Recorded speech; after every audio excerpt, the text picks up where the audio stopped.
Anybody that's in any type of consulting, whether it's HR or finance, one of the biggest challenges, Jay, is always like ensuring that your clients know that you are available to them. Is because a lot of times I may not hear from them for a week and I'll get on my next call and they're like, oh, this happened. And they handled it in the wrong way, not the way that I would have handled it. And I'm like, well, why didn't you call me? And they're like, oh, we didn't want to bother you.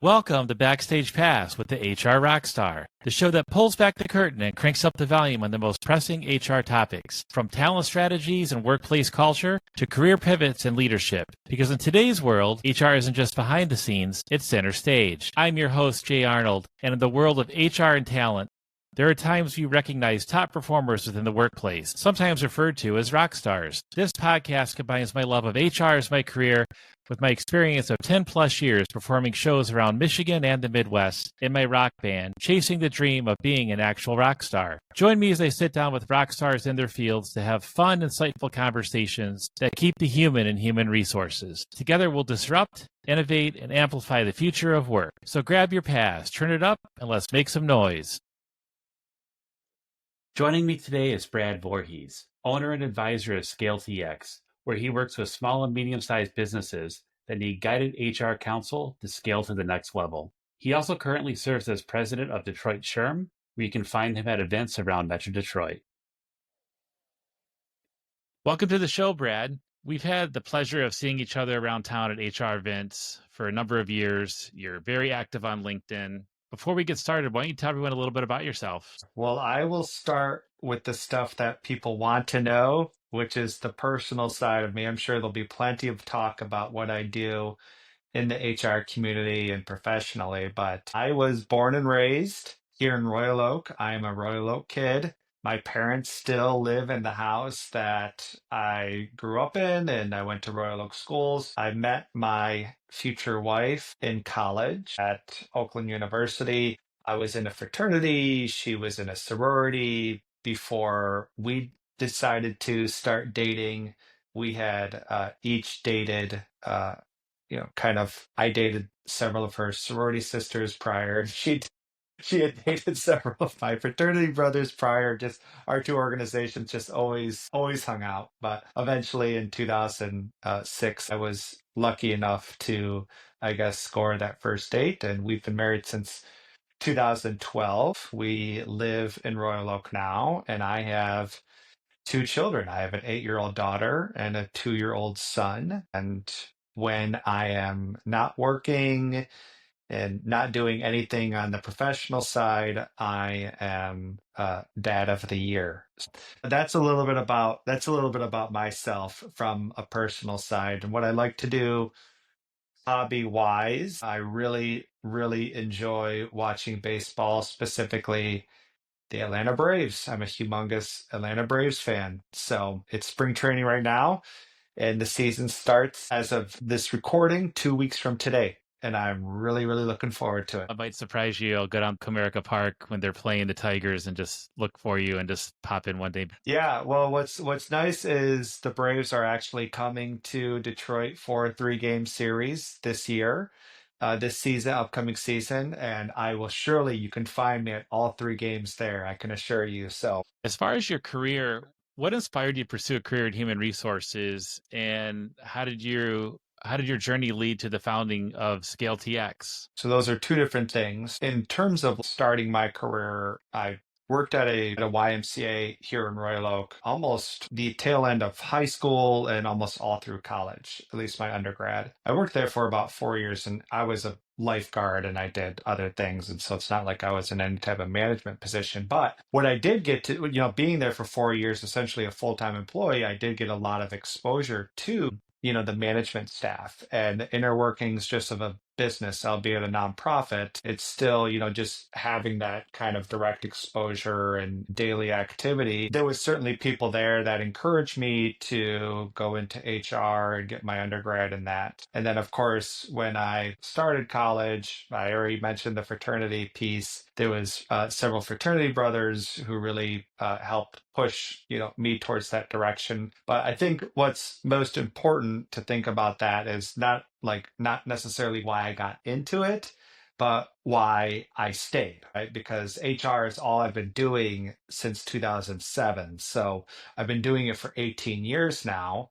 And, to do anything for 18 years, I don't care what it is, you really have to enjoy it, right? To stay and to continue to do it and, excel at your craft and continue to learn. So opportunities have opened up for me in my career that I'm extremely thankful for, that I've absolutely taken advantage of. But, for me, there is just a high sense of satisfaction about helping a business grow from the people lens. I consider myself a business professional first that just so happens to specialize in HR. And thankfully, now I've been doing this for 18 years, I can really rely and lean into a lot of the experiences that I've had. So these are things that have certainly kept me in the field that I've really enjoyed. And just from a professional satisfaction, it's certainly high on my list. The flip side, the story of getting into ScaleTX, not so fun. Like when you get kicked in the face and you lose your job, which is what happened to me in late 2019. You get, I guess, encouragement, whether that's, from friends or liquid encouragement. You're like, hey, I think I can do this. And so I was working for a company for prior, like 2 years, 2.5 years. It was a tech company. It was actually right here in Royal Oak. We had scaled, and I worked for one of the few startups that actually got acquired, right? Less than 1% of startups get acquired. I worked for one of them, and it got acquired by a massive company, and it was a lot of fun, that exit. But I stayed on with that company for about a year after acquisition. And of course, like you always like have this hope that things are going to remain the same after you get acquired, but it never does. Like the second that ink dried, the company was different. And so I'm actually like thinking about like, why did I stay for that whole year? But there was a transition period. They treated me well, but eventually my position was made redundant, which, for anybody that's listening to this podcast, I'm sure you've been in that position. And so it's not fun, but here I was like, okay, so what do I do? Well, there was two people that I served on the executive team with. Pace of change in the world of business is fast, and that drives incredible complexity for the world of human resources. Welcome to the HR Data Lab's Brown Bag Lunch, a series of conversations with experts inside and outside the world of human resources on how to innovate, measure, and evolve our practices. Our goal is to help provide you with practical examples of how HR has to change and to meet in this complex business environment.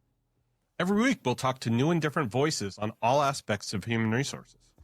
And guess what? You get to chat with us live. Live? Live. So they can answer questions or they can ask us questions. They can ask, they can answer, whatever they want. They get to talk with us live. That's awesome. Sometimes we geek out on the data and technology that underlie the processes that drive the world of HR. But the conversations are always insightful and fun.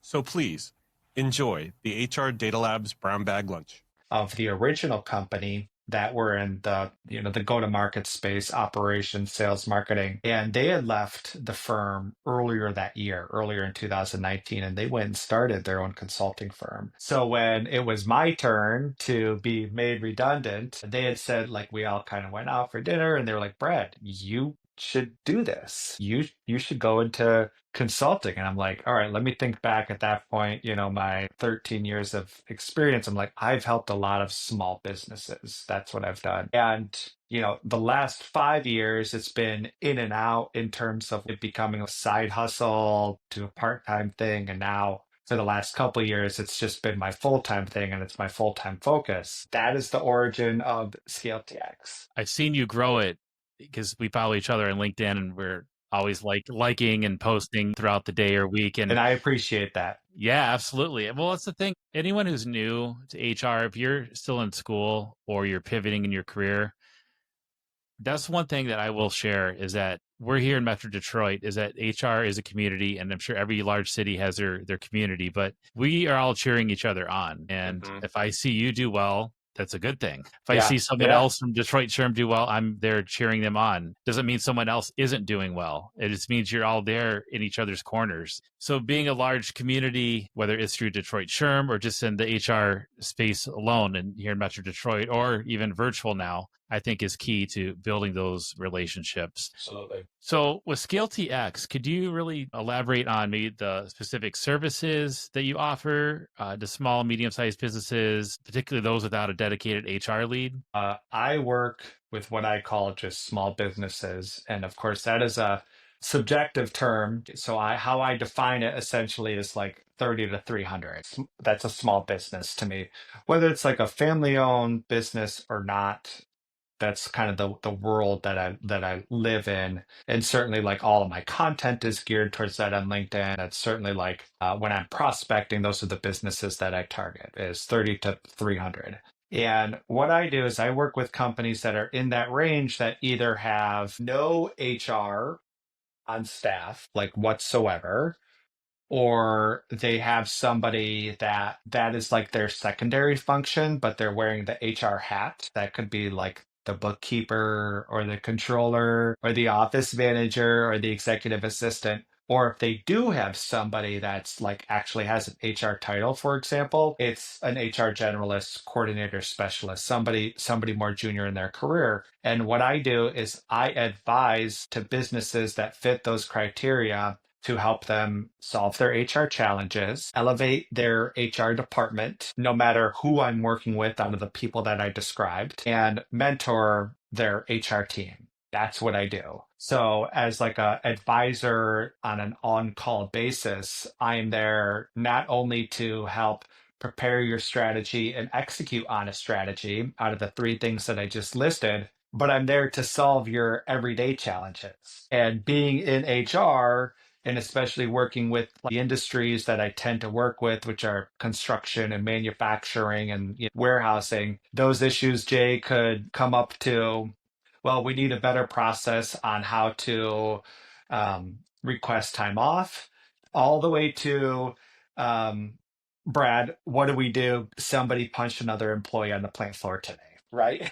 those are like, okay, we can solve this really easily, to, okay, you need my help with this right now. Those are the things I kind of gave you two different ends of, the things that I will be always like a phone call away to help you solve. Is there a story or two or an example of with ScaleTX where you're working with business leaders that really transform how they do business? Like they understand the value, like, okay, they get it now, like something that maybe they didn't anticipate. And you're like, wait a minute, you guys, this is a serious thing, or this is very common. Yeah. And I know we didn't pre-discuss this, so this isn't a softball, but like I can give like an extremely relevant answer that is 30 days fresh. I started with a new client up in Midland, Michigan, earlier this year, right at the beginning of the year. And one of my very first calls with them, I think it was number 2 or number 3, is I uncovered that basically anything that had to do with their employee benefits, they were doing all manual. Okay. So they were manual enrollments, manual changes, manual terminations. And what I mean by this, Jay, is like, if any of those things happened, life events happened, then the employee would the HR team would give them the form. The employee would fill out the form, give it back to the HR person. They would track it on a dozen spreadsheets. They would contact the carriers and make the changes themselves. And this just happened. Like, this wasn't, I guess, the premise of the call, but I uncovered it. And I'm like, wait, let's stop here just for a second. And they're like, yeah, this is how we've been doing it for 40 years now. Okay. So I'm like, who's your benefit broker? And they tell me, and I go, okay, have they offered you this tool? This tool is called Employee Navigator, right? And most brokerage consulting firms. So you're nodding your head Yeah. because you've heard of it, right? You're extremely familiar with it. And I was like, and they've never offered you Employee Navigator, which is, the benefit, the brokers that I work with. This is a free tool that they give to all of their clients. And they're like, no, we've never heard of it.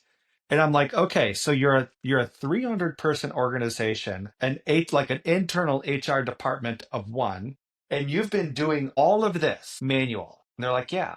I think it was a week later that I was introducing them to a new broker, one of my partners. And a week after that, they signed with them. And as of this recording, Employee Navigator implementation is almost done for that particular client. So, I mean, like, just they don't even understand. Like, they're getting it now that they've been going through the implementation, but like, they don't even understand how much time this is going to save them. Just by one suggestion, they needed at that time somebody who with experience like myself to tell them exactly what they needed to do to solve a pain point that they didn't even realize they had. But now, like anything that's related to benefits, I just saved them 99% of their time. You have to see if you get a Christmas card or maybe meet with them for dinner or something later this year to say thank you, because they're going to get so much time of their day and work week back, especially open enrollment. And there's so many things that, I mean, just in talking just for a few minutes about that with you. Wow. So identifying those pain points like you do is really key. So with ScaleTX, that's what you do is your job, is your career and your passion. But the other thing I know you from around town is, of course, Detroit SHRM. As president of Detroit SHRM, really, what are your primary objectives for the organization? For one, I want to give a lot of credit to the other 10 people who I serve on the board with. And most of them, Jay, were on the board when I was the president-elect, which with Detroit SHRM, that's essentially the vice president. We kind of go in order. Outsiders don't just become the president, is what I'm saying. So it's like, this is my 7th year on the board. So most of the people that are serving with me now, I've been working with in this volunteer capacity for several years now, and all of them are my friends. And so, I want to give a lot of thanks and credit to them as well, because managing the largest SHRM chapter in the state of Michigan is not easy. And I spend a lot of time, doing volunteer work. And yes, volunteer, as in I don't get paid. Nobody gets paid for it, right? And it's a thriving organization. It's absolutely awesome. So my 3 goals that I laid out for the board last November, as I knew I was stepping into this role, are the same 3 goals that I announced to the entire membership at our Christmas party just this past year. And it's the same 3 goals that I'm going to tell you right now. Number 1 is continue to add value to our members. So how do you do that? Well, 1, you have to have regular dynamic programming, opportunities to network with each other, opportunities to perhaps find a new job by knowing people and networking that way, and then responding to their inquiries in a timely manner, because that's a big part of just being on the board of Detroit SHRM is just the sheer volume of inquiries we get on a daily basis is a lot. Goal number 2 is continue to add value to our resource partners, which are essentially HR adjacent vendors. I'm one of them. ScaleTX is a resource partner of Detroit SHRM. And these are individuals, some that own their own companies, some that work at much larger firms that people are familiar with. They're all on our website. But these are vendors that are pre-vetted by Detroit SHRM, and they get recognized at chapter meetings. So, the membership, of HR professionals, when they need a specific service at their company, we can say, hey, you should call this person, right? Or at this company. And so being able to continue to add value to those group of individuals is really important because they support us financially and they're fans of us, of course, of the chapter and attending our events. And then the final piece, of course, is to help maintain a sustaining chapter, right? And we do that just by I am a fiduciary of the finances, the money that Detroit SHRM has in our accounts, and not only to manage that, but to grow that, to leave that in an even more positive space when I leave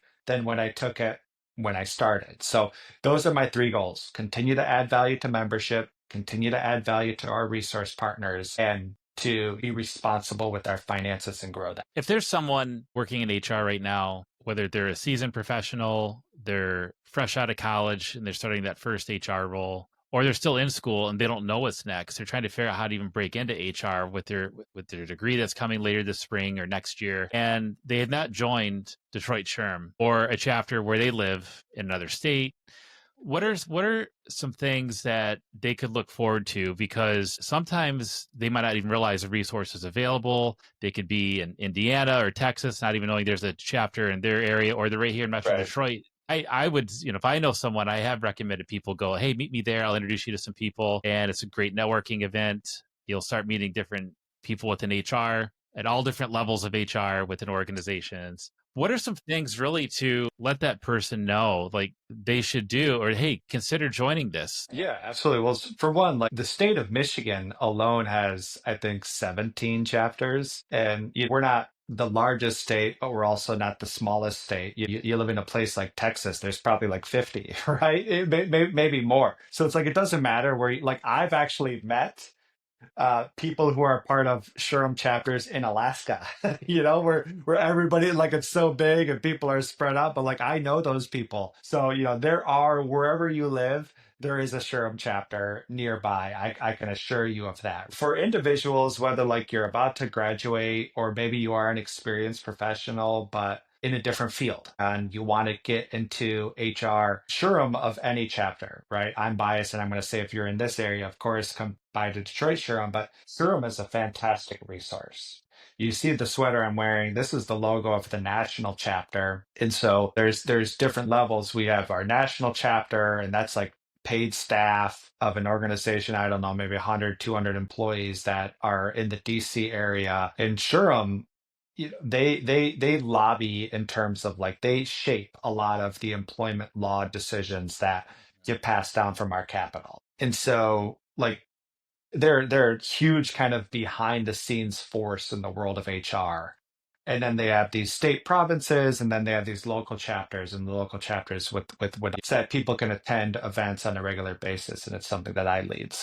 It's a fantastic resource. Whether you are just graduating, wanting, experienced professional wanting to transition, or you are an experienced HR professional and you're staying in HR, SHRM's a fantastic resource, and I would absolutely advise going to an event just to, if nothing else, meet people. You're not going to be disappointed. I've never been to a SHRM event, whether it's my chapter or another, where I've been disappointed in just kind of the networking opportunities. And of course, you sign up, you get free access to content that you can, read about. And when you know that it's coming from SHRM, you're like, okay, this is a legitimate source of HR related news that I could use to better my career or get into a career that I've been really wanting to. It's great interview prep. That's another reason. So SHRM's a fantastic resource. I would advise being a member of the national chapter and one of your local chapters as well. And I don't think I've ever left a SHRM event going. I think the only regrets I've had, I think, not getting to say hi to as many people as I wanted to. Because you start meeting, like you said, you develop friendships with people, share things on social media, or you want to know what they're up to with. And that's the thing, is that you start learning about people. It's not just what their career is or what their new title is. It's you start learning about their families and that cool vacation spot they went to, they told you they were doing a few months earlier. And it's like, you really start connecting with people at all levels. It's great. Are there any upcoming events or initiatives with Detroit SHRM later this year? I know we had a big legislative change with ESTA recently. We did. Yeah, we did. So that's one big thing. I know there's a lot of HR team members from all over just leaning on each other to make sure that the regulation, we all understand it. But as far as Detroit SHRM events, is there anything coming up in the spring, summer, fall of this year that someone could look forward to? Yeah, well, we have events for our particular chapter. We have events every month. And again, all of this stuff is right on our website. Our May event is our first ever, what we call ELA conference, ELLA, and that stands for Employment, Legislation, and Legal Affairs. I think I got that right. Again, it's on our website, but it's our first ever ELA conference. And in fact, Jay, other chapters in the country have done ELA conferences before. This isn't our idea. we're the first one in Michigan to do a conference like this. And so it's going to be a half-day conference. It's in downtown Detroit. And we have 3 speakers, all with legal backgrounds that are going to be speaking on different topics that we're really looking forward to. Our all-day conference, will be our fourth annual, our all-day conference is in November. Again, that is also on our website. I believe the date is November 6th. And that conference is fantastic. There's going to be about 400 people there because that's just what the attendance has been, give or take, the last couple of years. And all HR professionals. There'll be a lot of vendors that you can speak to that could certainly be a benefit to your business. We'll have fantastic programming. And so really looking forward to that. But we have an event every month. So all the months that I skipped in between, there'll certainly be an event. So follow us on LinkedIn, constantly go to our website. And when we open up events for registration, that's where they are. Looking ahead,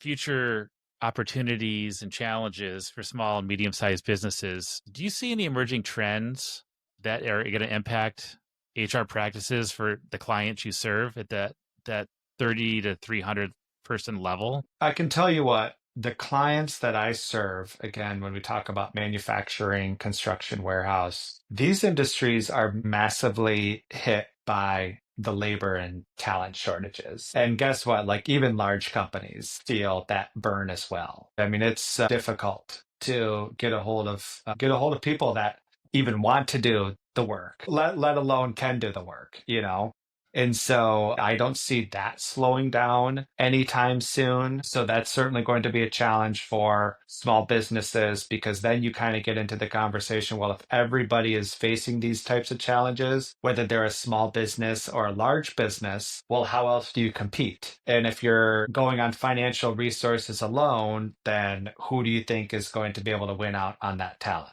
Right? Of course, it's going to be large companies. So that certainly is going to be a challenge. And then I would also just say that the use of AI, when we talk about that particular topic, yes, there's free resources, but make AI a partner, essentially.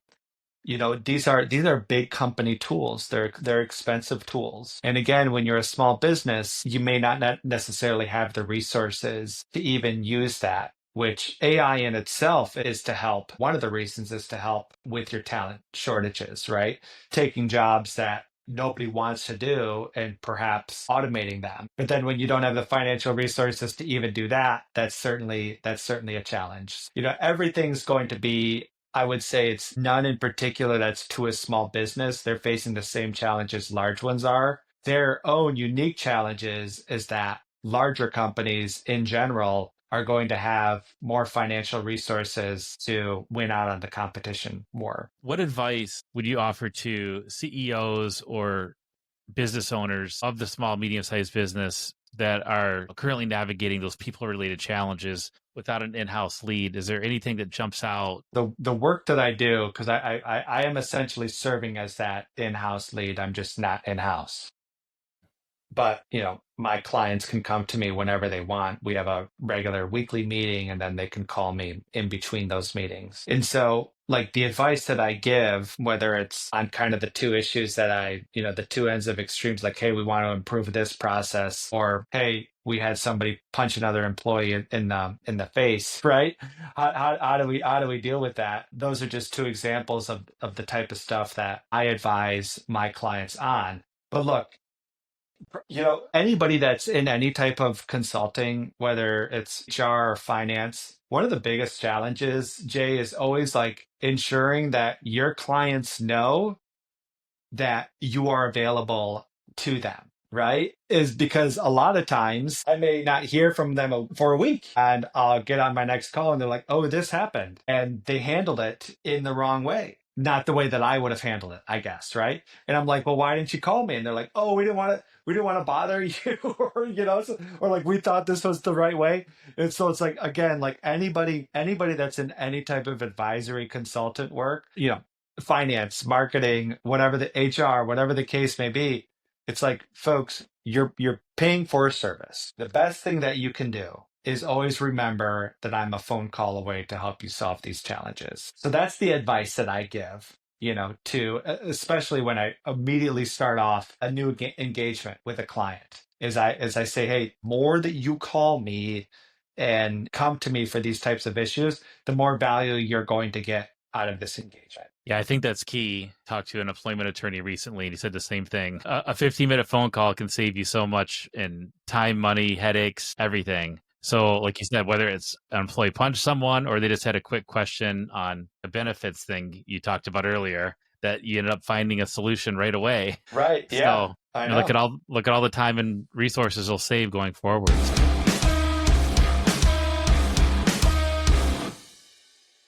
So I'd like to jump into what I call the encore section, have some fun with some unique questions so we can always keep the human and human resources. If you were to share your Spotify playlist, Apple Music, Amazon Music, whatever you listen to, vinyl, what are some artists you would find? Okay. So I'm the biggest nerd when it comes to this stuff. I don't have a favorite band. I've never owned a CD in my life. And look, I'm 41 years old, so it's like I grew up in the age where like tapes a little bit, but CDs dominated the majority of my forming years, junior high, college, right? And then I'm sorry, junior high, high school. And then it wasn't until basically after I graduated college that everything went digital. I don't have a favorite band, so my particular like playlist is just I hear a song, I like a song, I buy a song. That's what I do. So, anything that has a good melody. So it doesn't matter if it's like an oldie or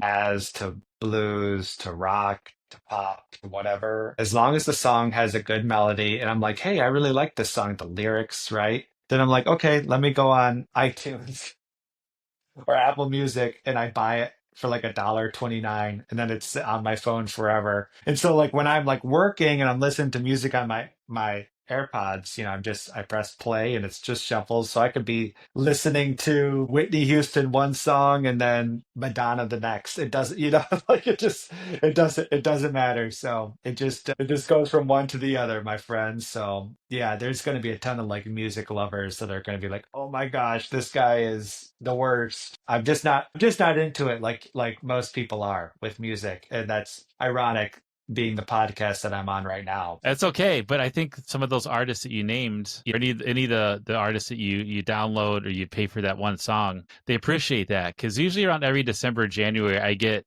royalty checks once a year for when our stuff was either streamed, and it's usually between $8 and $11 that in theory I'm supposed to be splitting 4 ways. And I text the people in the band and go, look, and I'll even post a picture saying, Lars was right. #Napster. There you go. There you go. Like, I'll buy you guys a drink next time. It's like, wait a minute, this won't even buy a drink for barely one person. It won't even buy one drink. That's right. Yeah. So, what is a guilty pleasure that a food, TV shows? Well, I already told you I watched like an insane amount of baseball. Like it drives my wife insane. That's why I used the term. I mean, I watch a lot of baseball. And baseball games last like 2.5 hours. I mean, so it's like a nightly thing. I'm not kidding. Like every night it's on in my house. So I guess that's a guilty pleasure, a hobby, right? You mentioned food, so I mean, duh, I'm an American, like a cheeseburger. Who doesn't like a cheeseburger? And it's my favorite burger is at the Royal Oak Brewery, which is a restaurant that's been here in town for 30 years now. And it's by far my favorite burger. So nice medium rare with cheese, mustard and mayo, no ketchup. I don't eat ketchup. So mustard and mayo is the sauces, and then lettuce, tomato, onion, pickle with a beer and some fries. Jay, my man, weekly meal right there. I can tell you that right now. Sounds delicious. Gosh, it's so good. They cook it exactly how I want it. Oh boy, my mouth's watering right now. I might have to go get some dinner. What is a fun or unique fact that many people may not know about you? I hope I don't get messages for this, but I used to be an actor. Yeah. I mean, you see like a movie poster and back, and like I'm in my basement, I got movie posters all over the place. Jack Nicholson's my favorite actor, by the way. So that he's getting featured. But I used to be an actor at 21 years old. I had been in 2 independent films that were at the Royal Oak Main Art Theater, and I spent a lot of time doing acting in my younger years, and I stopped. I didn't want to do it anymore. So I mean, look, these things weren't like big budget, like they were independent films. Don't get me wrong, right? But with that said, it was a lot of fun, and I did not want to pursue that professionally at all. So I'm so much happier doing what I'm doing now. So yeah. So Some independent movies, I mean, are classics. I mean, look at Clerks, Kevin Smith, there Blair you Witch go. Project. Yeah. My independent movies were like nothing like that. So maybe I was like a sub independent. Yeah. So, it's just, I just know I was in movies. They were on a big screen. So that's whatever you want to describe that as. That's awesome. All right, last question. What is the last show you binge watched, whether by yourself or with your family Oh, or wife? yeah. My wife and we were huge Walking Dead fans when it was like the original series. And the original series ended 2 years ago, 3 years ago, but they've done like so many spin-offs since then. And we just watched both seasons. There were 6 episodes each, so we watched like 12 episodes like in a matter of 3 days of the Daryl Dixon, who was like basically the main character, one of the main characters of the original series.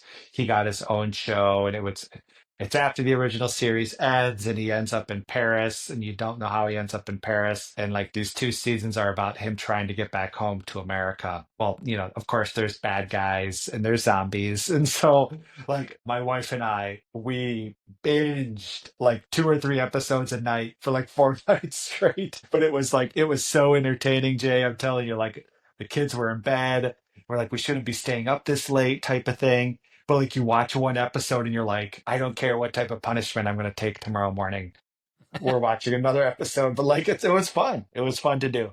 Some of those shows are worth that extra cup of coffee in the morning when you're like, I'm hooked. I got to Yeah, finish it.